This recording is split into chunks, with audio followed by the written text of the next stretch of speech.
اعوذ باللہ من الشیطان الرجیم بسم اللہ الرحمن الرحیم۔ پارہ نمبر 10 کی تفسیر کا خلاصہ۔ پارہ نمبر 10 کی پہلی آیت میں وَاعْلَمُوا أَنَّمَا غَنِمْتُم مِّن شَيْءٍ، اس آیت میں اللہ تعالیٰ نے مال غنیمت کی تقسیم کے احکام کے بارے میں ارشاد فرمایا ہے۔ سورۃ انفال کے شروع میں ہم پڑھ چکے ہیں کہ اللہ تعالیٰ سے نبی پاک صلی اللہ علیہ وسلم کے ذریعے مال غنیمت کی تقسیم کا سوال ہوا تھا، تو اس کے جواب کی تفصیل عرض کر دی گئی تھی۔ پھر یہاں اب مال غنیمت کے 5 حصوں کے بارے میں بتایا جا رہا ہے کہ ان میں 4 حصے مجاہدین فی سبیل اللہ کے اندر برابر تقسیم ہوں گے، اور مال غنیمت کا 5واں حصہ چونکہ خالص اللہ تعالیٰ کی ملکیت ہے، اس لیے یہ حصہ اللہ تعالیٰ کی طرف سے نبی پاک صلی اللہ علیہ وسلم اور حضور پاک علیہ الصلوۃ والسلام کے رشتہ دار، یتیموں، مسکینوں اور مسافروں کو دیا جائے گا۔ اس کے آگے غزوہ بدر کا بقیہ حصہ بیان کیا گیا ہے۔ ہم نے غزوہ بدر کے متعلق کل بھی اور گزشتہ کل بھی چند باتیں پڑھی تھیں، تو اس کا بقیہ حصہ ان آیات کے اندر ہے۔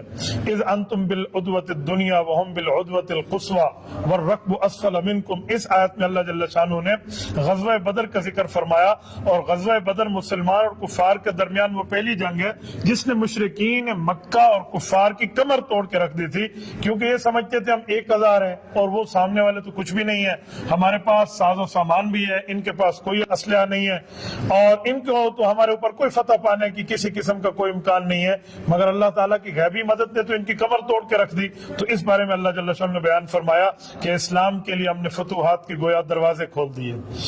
اس سے آگے یا ایھا الذین آمنوا اذا لقیتم کی آیت میں اللہ تعالیٰ نے مدد حاصل کرنے کے 6 اصول ذکر فرمائے ہیں کہ اگر میدان جہاد میں اللہ جل شانہ کی مدد چاہیے تو اس کے لیے 6 ترتیبیں کی جائیں، تو یہ 6 ترتیبیں وہ ہیں جس کے ذریعے اللہ تعالیٰ کی مدد چھن چھن کی برستی ہے۔ میں ان 6 طریقوں کو بیان کرنے سے پہلے حضرت علامہ اقبال رحمۃ اللہ علیہ کے ایک شعر پڑھتا ہوں جو آپ اور ہم پڑھ چکے بھی ہیں، سن بھی چکے ہیں۔ حضرت علامہ اقبال رحمۃ اللہ علیہ ارشاد فرمایا کرتے تھے کہ فضائے بدر پیدا کر فرشتے تیری نصرت کو، اتر سکتے ہیں گردوں سے قطار اندر قطار اب بھی۔ تو یہ فضائے بدر کے 6 اصول ہیں جس کو بیان کیا جا رہا ہے۔ نمبر 1، اللہ تعالیٰ نے بیان فرمایا کہ میدان جہاد میں ثابت قدمی اختیار کریں۔ نمبر 2، آپ جہاد کے میدان میں ٹھہر کے بھی اللہ تعالیٰ کا ذکر نہ بھولیں بلکہ اللہ کا ذکر کثرت کے ساتھ کریں۔ نمبر 3، اللہ اور اس کے رسول کی اس میدان جنگ کی ایمرجنسی میں بھی اطاعت نہ چھوڑیں بلکہ اطاعت کے اوپر مضبوط رہیں۔ نمبر 4، آپس کے اختلاف سے بالکل پرہیز کریں۔ نمبر 5، اگر جنگ میں ناموافق حالات آ جائیں تو صبر کریں۔ نمبر 6، کفار کی طرح تکبر اور ریاکاری نہ کریں۔ یہ 6 اصول ہیں جس کو علامہ اقبال رحمۃ اللہ علیہ نے اپنے شعر میں فضائے بدر کی طرف اشارہ فرمایا ہے۔ اگر یہ 6 چیزیں کر لی جائیں تو اللہ کی مدد اور نصرت یہ کھینچ کے گویا یہ 6 اصول اس کو لے کر آ جاتے ہیں۔ بعض مفسرین نے لکھا ہے کہ جو فرشتے اترے ہیں نا جنگ بدر میں، یہ قیامت تک ہر مجاہد فی سبیل اللہ کی مدد کے لیے اتریں گے اگر وہ ان طریقوں پہ چلے گا۔ یہ ان کی ڈیوٹی ہے، اللہ جل شانہ نے ان کو ایسی ڈیوٹی عطا فرمائی ہے۔ اس کے آگے وَأَعِدُّوا لَهُم مَّا اسْتَطَعْتُم مِّن قُوَّةٍ وَمِن رِّبَاطِ الْخَيْلِ تُرْهِبُونَ بِهِ عَدُوَّ اللَّهِ وَعَدُوَّكُمْ، اس آیت میں اسلحہ اور جنگ کی تیاری رکھنے کے لیے اللہ جل شانہ نے حکم فرمایا ہے۔ مسلمان کو ہر وقت جہاد فی سبیل اللہ کے جذبے سے اور شوق شہادت سے سرشار ہونا چاہیے۔ تو اس آیت کے اندر پتہ چلتا ہے، اللہ فرماتے ہیں وَأَعِدُّوا لَهُم مَّا اسْتَطَعْتُم مِّن قُوَّةٍ، آپ کے پاس جتنی قوت ہے، یہاں من القوہ نہیں ہے، من قوہ ہے، نکرہ ہے، کامن ناؤن ہے، پراپر نہیں ہے، معرفہ نہیں ہے، ہر طرح کی قوات اکٹھی کریں کفر کے خلاف۔ وَمِن رِّبَاطِ الْخَيْلِ، اس زمانے میں بہترین قسم کی جنگی طاقت گھوڑا ہوتی تھی، تو اللہ جل شانہ نے گھوڑے کی بات ارشاد فرمائی کہ آپ اس کو بھی اپنے پاس رکھیں۔ کیوں؟ تُرْهِبُونَ بِهِ عَدُوَّ اللَّهِ وَعَدُوَّكُمْ، اس سے تمہارے اور اللہ کے دشمن تم سے ڈریں گے۔ اللہ کے دشمن تو ڈریں گے، تمہارے دشمن کا کیا معنی ہے؟ کیا ہمارے ذاتی دشمن کی بات ہے؟ جی نہیں، جو اللہ رسول کا دشمن ہے، جب مسلمان اللہ رسول کے حق میں چلے گا تو وہ اللہ رسول کا دشمن ان کا بھی دشمن بن جائے گا۔ اس وجہ سے فرمایا کہ تمہارے دشمن اور خدا کے دشمن تم سے مرعوب ہو جائیں گے۔ ان آیت کے تحت حضرت شیخ الہند مولانا محمود حسن رحمہ اللہ نے جو فوائد عثمانی ہے جسے ہم تفسیر عثمانی کہتے ہیں، وہاں فرمایا کہ اس زمانے میں یہ گھوڑے جو ہیں یہ بہت بڑی پاور ہوتے تھے۔ آج کے زمانے میں آپ دوز ہے، ٹینک ہے، توپ ہے، یہ ساری چیزیں اس کے اندر شامل ہیں۔ اس سے اگلی آیت میں ما کان لنبی ان یکون لہ اسریٰ حتی یثخن فی الارض، ان آیات کے اندر اللہ جل شانہ نے ایک پس منظر کو بیان فرمایا ہے۔ 70 کافر قتل ہوئے جنگ بدر میں، 70 کافر پکڑے گئے۔ اب جو پکڑے گئے ان کا کیا کریں؟ مختلف صحابہ کرام کی رائے آئی۔ کچھ صحابہ کرام کی تو یہ ہے، جیسے حضرت عمر رضی اللہ عنہ کی تھی اور حضرت معاذ سعد بن معاذ رضی اللہ عنہ کی تھی کہ یا رسول اللہ ہمارے رشتہ دار ہمارے حوالے کر دیں، ہم ان کا سر قلم کرتے ہیں، یہ آپ کے مقابلے میں تلوار لے کر آئے ہیں تاکہ دنیا کو پیغام جائے کہ رشتہ داری بعد میں ہے اور نبوت سے محبت پہلے ہے۔ مختلف مشورے آتے رہے۔ حضرت ابوبکر صدیق رضی اللہ عنہ نے اس دوران رسول اللہ صلی اللہ علیہ وسلم کا چہرہ پڑھ رہے تھے کہ حضور اسلام کی خواہش کیا ہو سکتی ہے۔ فیس ریڈنگ کرتے ہوئے حضرت ابوبکر ایک نتیجے پہ پہنچے۔ آخر میں ابوبکر نے مشورہ دیا اور وہ منظور ہو گیا۔ مشورہ کیا دیا کہ یا رسول اللہ میرا تو جی چاہتا ہے کہ ان میں جو پڑھے لکھے لوگ ہیں نا، ان کو کہیں ہمارے بندوں کو آپ سکھا دو، اگر یہ پڑھنا لکھنا سکھا دیں تو ہم وہی لکھنے میں ہمیں بڑا فائدہ ہو جائے گا، نہیں تو ان سے فدیہ لے لیں اور وہ اسلام پہ لگائیں۔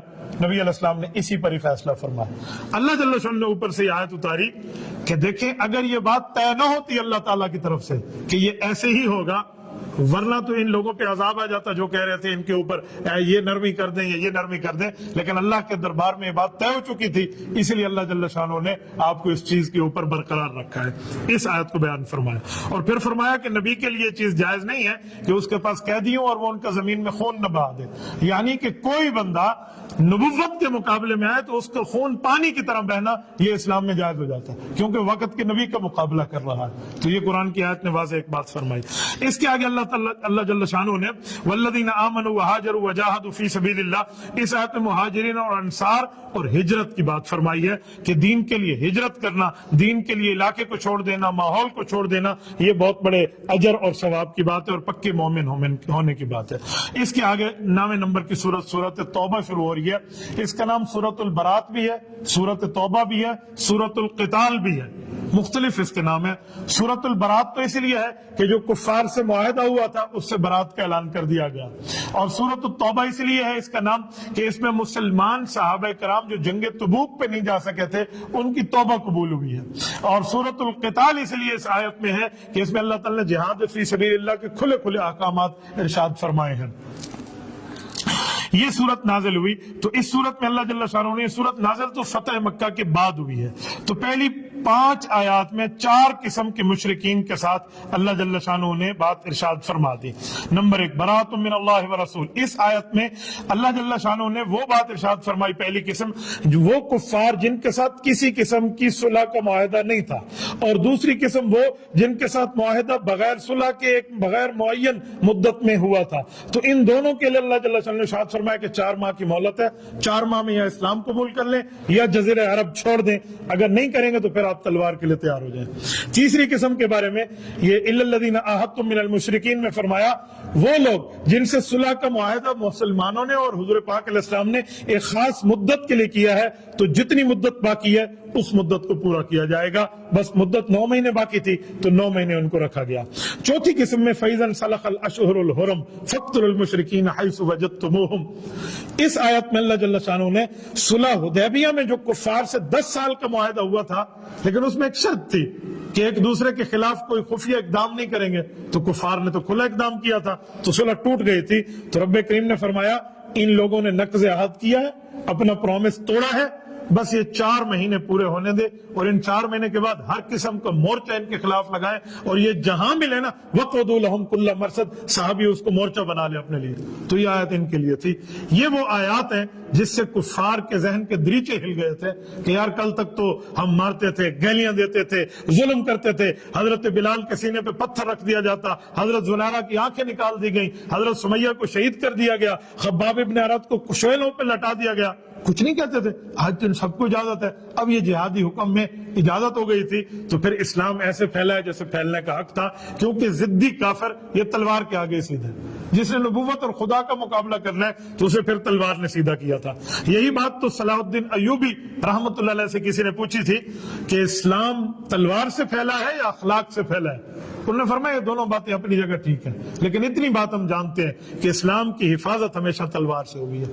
حضور پاک صلی اللہ علیہ وسلم کے ناموں میں ایک نام ہے نبی الملاحم، نبی السیوف، کہ حضور پاک علیہ السلام جہادی نبی ہے اور نبی علیہ السلام تلوار والے نبی ہیں. یہ ان جیسے کفار کے لیے تھا جو نبی علیہ السلام کے مقابلے میں تھے. اس کے آگے اللہ جل شانہ نے ایمان کے بغیر کوئی عمل قابل قبول نہیں ہے، اس کے بارے میں ارشاد فرمایا. پھر غزوہ حنین کو ذکر فرمایا، لقد نصرکم اللہ فی مواطن کثیرہ ویوم حنین. ہوا یہ تھا کہ یوم حنین میں 12,000 صحابہ کا لشکر تھا. جو نئے ایمان والے چند لوگ تھے نا، ان کے منہ سے جملہ نکل گیا جو اللہ جل شانہ کو ناپسند ہوا. جملہ یہ تھا کہ آج تو ہم 12,000 ہیں، ہم 313 تھے. اس وقت ہم نے کافروں کے چھکے چھڑا دیے تھے، آج تم ہزاروں میں ہیں.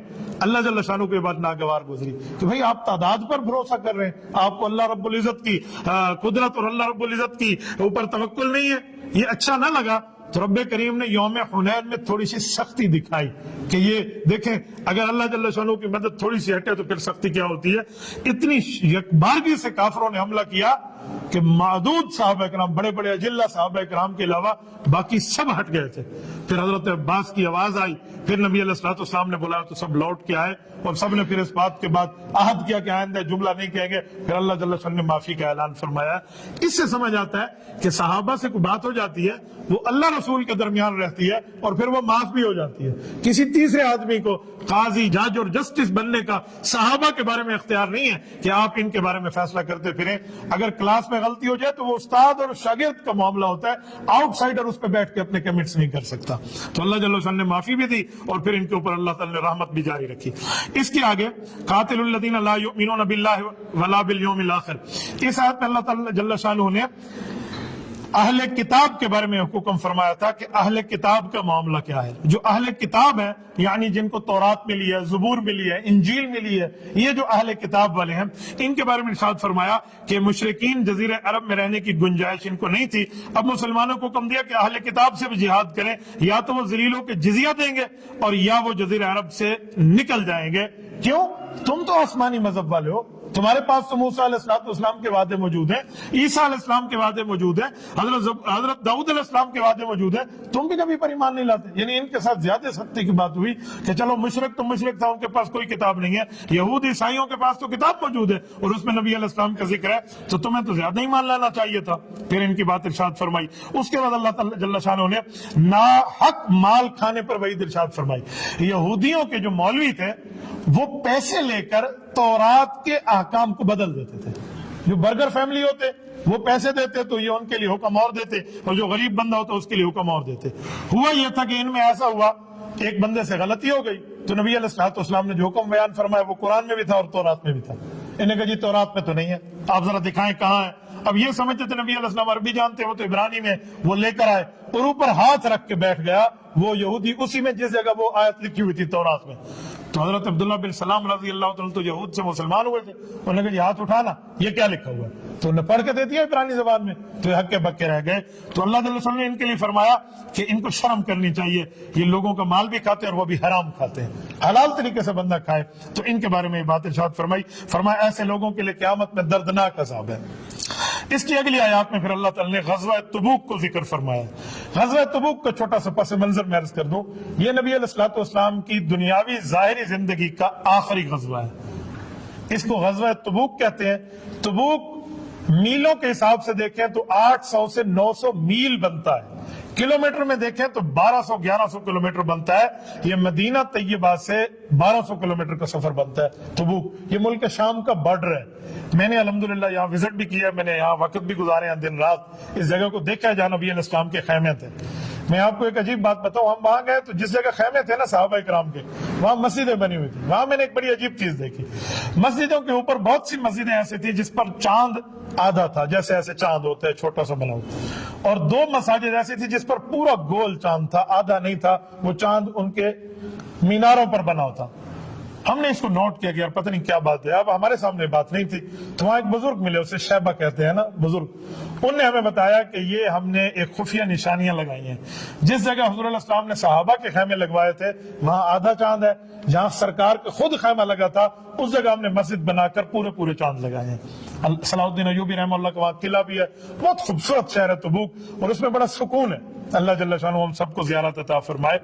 تو غزوہ تبوک میں نبی علیہ السلام نے سفر کیا، شدید گرمی میں کیا، مدینہ کے باغات پک چکے تھے، صحابہ کرام نے باغات کے پکنے کو نہیں دیکھا، حالانکہ پورے سال کی معیشت کا انحصار اسی پر ہوتا تھا۔ یہ حضور علیہ السلام کے نام پہ چلے اور حضور علیہ السلام گئے۔ یہ کسی قوم سے جہاد نہیں تھا، یہ پوری سلطنت روم سے جہاد تھا، یہ اسٹیٹ ٹو اسٹیٹ ایک فائٹ اور جنگ تھی۔ اگر یہاں حضور نہ جاتے تو یہ کیسر روم جو ایک عالمی طاقت تھا اس کا غلبہ ایک مشہور ہو جاتا۔ حضور علیہ السلام گئے تو وہ پوری ایک سلطنت جو زمانے کی سپر پاور کہلاتی تھی، اس کا بادشاہ ڈر گیا، لاکھوں فوجیوں والا اپنے فوجیوں کو لے کر واپس چلا گیا اور اس نے جنگ نہیں کی۔ نبی علیہ السلام نے 20 دن میدان تبوک میں انتظار فرمایا، 20 دن، اور 20 دن وہاں خیمے لگا کر بیٹھے اور وہاں کے لوگوں کو دعوت و تبلیغ کی بات بھی کی، احکامات بھی سمجھائے، پھر فاتح بن کے نبی علیہ السلام وہاں سے لوٹے ہیں۔ صحابہ کرام فرماتے ہیں نبی علیہ السلام کا بڑھاپا اتنا تھا، 62 سال کی عمر تھی، اس جہاد میں ہم نے حضور کے ساتھ سفر کیا، داڑھی مبارک میں 15 سے 18 بال سفید تھے۔ دیکھیں نا محبت، دیکھیں صحابہ کرام کی حضور علیہ السلام سے کہ ایک ایک چیز کو محفوظ کیا ہے۔ اللہ جل شانہ نے اس غزوے کی بات فرمائی اور پھر صحابہ کرام کو فرمایا کہ دنیا ایک متاع ہے، دنیا ایک چند روزہ فائدے کی چیز ہے، آخرت اور جہاد میں بہت بڑی بات ہے، یہ پوری کی پوری ترغیب دی ہے۔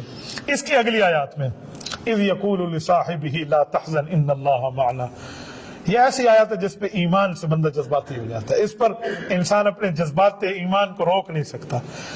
اس آیت میں اللہ جل شانہ نے حضرت ابوبکر صدیق کے لیے صحابی ہونے کا لفظ اتارا ہے، یعنی پورے قرآن پاک، اللہ پورے قرآن پاک میں کسی جگہ کسی شخص کا ذکر کر کے لفظ صحابیت کے بارے میں یوں نہیں آتا، مجمع آتا ہے اکٹھا، صحابہ ہیں صحابہ اس طرح، لیکن ابوبکر کے لیے لصاحبہ ہی لفظ اتارا ہے کہ جس وقت پیغمبر کے صحابی نے یہ بات کی غار میں، اور غار میں تو کل 2 افراد ہیں، حضور علیہ السلام اور حضرت ابوبکر ہے۔ اس آیت کی وجہ سے حضرت امام اعظم ابو حنیفہ رحمہ اللہ جو صحابہ کرام کے شاگرد ہیں اور اس امت کے بہت بڑے امام ہیں، بلکہ سب سے بڑے امام ہیں، وہ ارشاد فرماتے ہیں کہ اگر کوئی شخص حضرت ابوبکر صدیق رضی اللہ تعالیٰ عنہ کی صحابیت کا انکار کرتا ہے تو وہ دائرہ اسلام سے خارج ہے، کیونکہ قرآن کریم نے لفظ ادا کیا ان کے لیے اذ یقول لصاحبہ، ابوبکر پیغمبر کا صحابی ہے۔ لفظ کیا ہے؟ لا تحزن ان اللہ معنا، ابوبکر ڈر نہیں، اللہ ہم دونوں کے ساتھ ہے۔ حضور علیہ السلام نے یہ نہیں فرمایا ان اللہ معی، اللہ کی مدد میرے ساتھ ہے، یہ بات نہیں فرمایا تو کوئی غلط نہیں ہے، لیکن ابوبکر کو ساتھ شامل فرمایا ان اللہ معنا۔ ابوبکر اگر آپ میری وجہ سے خوف کر رہے ہیں نا تو آپ ڈرے نہیں، اللہ کی مدد ہم دونوں کے ساتھ ہے۔ اچھا ابوبکر کا خوف کیوں تھا؟ ابوبکر صدیق فرماتے ہیں میرا خوف صرف اس وجہ سے تھا کہ اگر آج رسول اللہ کو کچھ ہو گیا تو قیامت تک کے مسلمانوں کو میں کیا منہ دکھاؤں گا کہ اللہ کی امانت کا میں نے پہرہ داری کیا کی ہے۔ یہ ابوبکر صدیق کو خوف تھا، تو اللہ جل شانہ نے اس بات کو اس لفظ کے ساتھ ذکر فرمایا جو وہاں لفظ ہوا۔ آج تک کسی کی مضبوط دوستی بتاتے ہیں تو لوگ یار غار کی مثال دیتے ہیں، یہ ایسی چیز ہے۔ اس کے بعد اللہ جل شانہ نے انما الصدقات للفقراء میں زکوٰۃ کے مصارف کو بیان فرمایا کہ زکوٰۃ کے مصرف کیا ہے۔ 8 جگہ زکوٰۃ لگ سکتی ہے۔ نمبر 1 فقراء اور مساکین، فقیر اور مسکین۔ ہمارے ہاں ایک عجیب بات مشہور ہے کہ جس کا باپ مر جائے وہ یتیم ہے، ماں مر جائے وہ مسکین ہے۔ اگر نابالغ ہو تو چلو اس حد تک یہ بات ٹھیک ہے، لیکن بالغ ہونے کے بعد یتیمی اور مسکینی ختم ہو جاتی ہے، چاہے اس کا اما ابا فوت ہو جائے۔ شریعت میں یتیم مسکین پھر اسے کہتے ہیں جو بندہ غریب ہو، جس کے پاس کچھ بھی کھانے پینے کو نہ ہو، چاہے بوڑھا آدمی اس کی ماں زندہ کیوں نہ ہو، وہ پھر بھی مسکین ہے۔ تو نمبر 1 فقراء اور مساکین، نمبر 2 فقیر یعنی مسکین، 2 ہو گئے۔ نمبر 3 عاملین، عاملین کا معنی کہ اگر حکومت وقت طے کرے کہ یہ لوگ جا کر زکوٰۃ کی وصولی کریں گے تو حکومت وصول زکوٰۃ کرنے کے بعد ان کو ان کی مد سے تنخواہ دے سکتی ہے۔ نمبر 4 مؤلفۃ القلوب، جو کافر مسلمان ہوتے تھے ان کے دل کو مضبوط رکھنے کے لیے بھی باقیوں کو دینے کے بجائے اس کو زکوٰۃ دے دیں، ویسے ہی مستحق ہے، اس کے دل کی تسلی ہو جائے گی، یہ لوگ۔ نمبر 5 فر رقاب، غلام کو آزاد کرنے میں کہ غلام ہوتے تھے تو ان کو آزاد کر دیا جائے۔ نمبر 6 غارمین، یعنی ایک بندہ قرضے کے نیچے آ گیا ہو تو اس مقروض آدمی کو اس وجہ سے زکوٰۃ دینا کہ اس بندے کو زکوٰۃ دیں گے ضرورت بھی پوری کرے گا، قرضے بھی اتارے گا، تو یہ بہت بڑے ثواب کا کام ہے۔ نمبر 7 فی سبیل اللہ، مجاہد فی سبیل اللہ، جو اللہ کے راستے میں ہو اس کو زکوٰۃ دی جا سکتی ہے اور افضل جگہ میں یہ زکوٰۃ ہے۔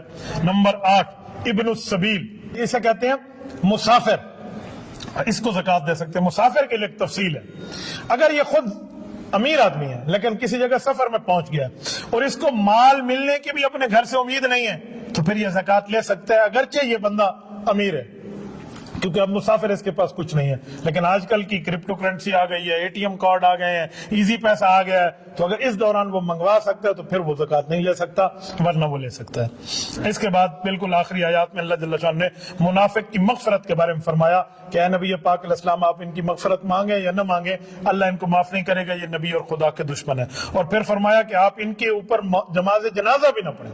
یہ عبداللہ بن ابی کے لیے فرمایا گیا تھا، وہ کافر تھا، حضور علیہ السلام نے اس کی نماز جنازہ پڑھی کہ اللہ معاف فرما دے۔ رب کریم نے فرمایا آج کے بعد آپ کسی منافق کا جنازہ نہ پڑھیں، پھر حضور پاک علیہ السلام نے نہیں پڑھا۔ اور پھر فرمایا کہ اس کی قبر پہ بھی آپ نہ جائیں، اگر قبر پہ جا کے آپ اس کے لیے مغفرت کی دعا کریں تب بھی آپ نہ جائیں، اللہ جل شان نے منافق کے لیے روک دیا۔ اللہ آپ کو اور ہمیں صراط مستقیم عطا فرمائے، دین حنیف پہ عمل کی توفیق عطا فرمائے۔